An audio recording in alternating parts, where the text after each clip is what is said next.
Keharmonian kunci perpaduan. Assalamualaikum semua.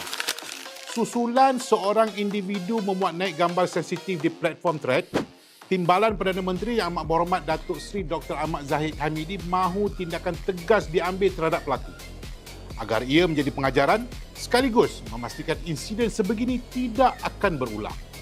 Menteri Komunikasi Yang Berhormat Datuk Fahmi Fadzil pula menegaskan bahawa Suruhanjaya Komunikasi dan Multimedia Malaysia atau MCMC akan bekerjasama dengan Polis Diraja Malaysia atau PDRM untuk mengambil tindakan menyeluruh tanpa kompromi berdasarkan peruntukan undang-undang sedia ada.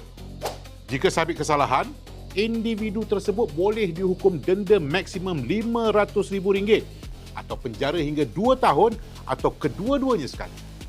Tuan-tuan dan puan-puan, kita faham bahawa insiden sebegini pasti akan mengundang kemarahan.